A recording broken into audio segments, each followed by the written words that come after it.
aqui no Jornal da Manhã. É a novela, hein, Zé Maria? Bom dia. Pois é, muito bom dia a todos. É uma grande novela, são várias novelas. Olha, Tiago, me disse o jornalista Carlos Chagas que num determinado momento Getúlio Vargas se reuniu com os assessores e disse: olha, esse governo está tão ruim que até eu tenho vontade de falar mal dele. É o que está acontecendo na Câmara dos Deputados. Pela primeira vez, eu escuto de líderes importantes de que eles estão decepcionados com eles mesmos. Veja bem a ponto que chegamos, até os deputados estão falando mal dos deputados. É um desespero total. Neste caso aí, da leitura do parecer que pede a autorização do presidente para processar o presidente Michel Temer, é uma demonstração clara de que o Centrão está se rebelando e querendo mais. São promessas não cumpridas ainda da primeira votação que negou a abertura do processo contra o presidente Michel Temer. Mas hoje, naturalmente, o processo será lido. Veja bem, são 51 deputados na casa, não é só no plenário, é na casa, de 513. É um quórum tão baixo que só mesmo um processo organizado de abstenção é que poderia negar o quórum para a abertura do processo.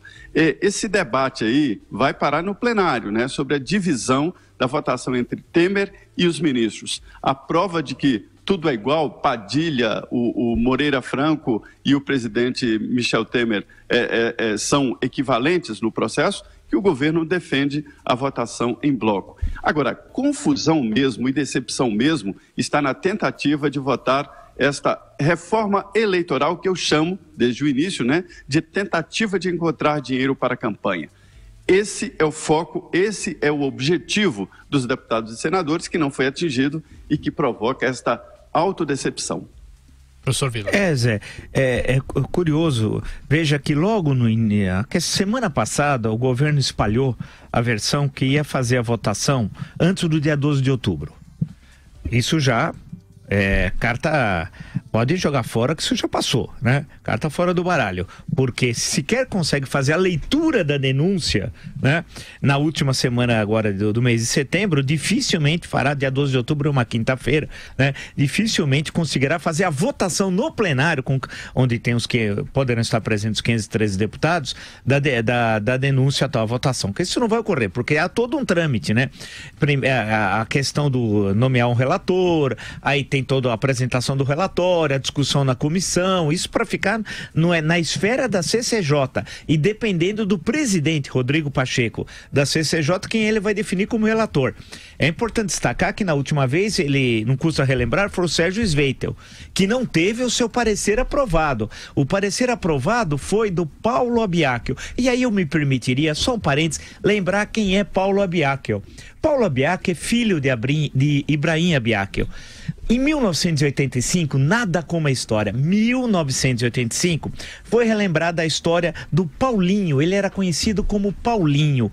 E por quê? O seu pai, que foi ministro da Justiça do governo Figueiredo, entre 1980 e 1985, substituindo Petrônio Portela, que teve um ataque cardíaco e faleceu, o Abiacchio, em 1985, ele foi acusado de contrabandista de pedras preciosas.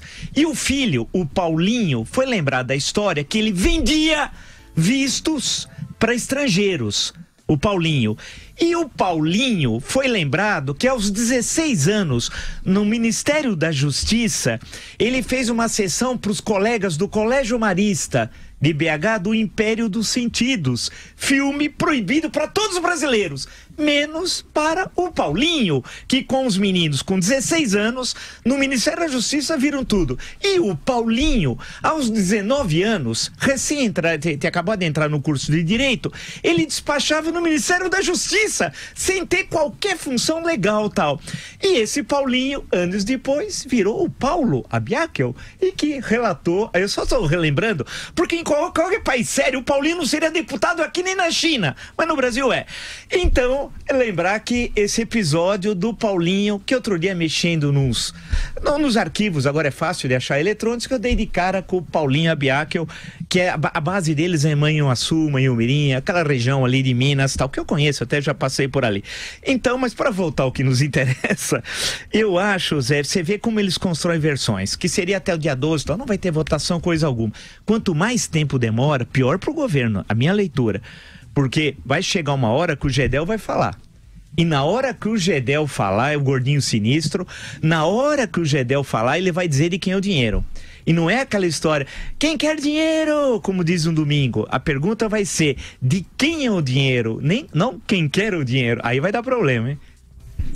Pois é, olha, a impressão que eu fiquei é que o governo quer ter nas mãos esse processo, né? Os prazos. No caso do plenário, atrasou um pouco porque o próximo passo, né, está nas mãos do presidente Michel Temer. A resposta, ele será notificado e terá 10 sessões de prazo.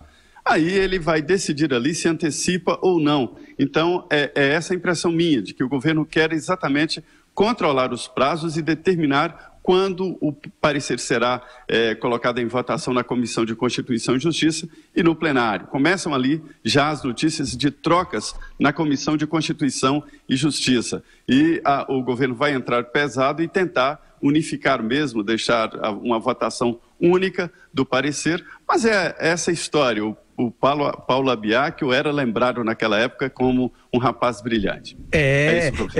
Porque eu me lembrei disso, eu estava pesquisando umas coisas e eu dei de cara com essas histórias. Bem, ele foi juiz em Minas, viu, professor? Juiz eleitoral. Foi, e ele assistindo com os alunos do Colégio Marista, aos 16 anos, um filme que todos os brasileiros... Depois nós pudemos assistir, mas naquela época não podia, porque o pai proibiu, mas não para o filho... Né? E é inacreditável, e as acusações que pesavam grave, não deu em nada. A história do contrabando de pedra preciosa acabou caindo no esquecimento. Do Paulinho, venda de vistos para estrangeiros também caiu tudo no esquecimento. E ele destratou um garçom quando ele estava como assessor informal do pai no Ministério da Justiça. Isso é para lembrar alguns, que foi o governo Figueiredo, porque muitos têm uma visão idílica. Agora é assim, o presente é tão complexo que começam a achar que o passado era bom. É assim, né? Então começam a achar que o governo Figueiredo era uma maravilha. O governo Figueiredo era um caos, né?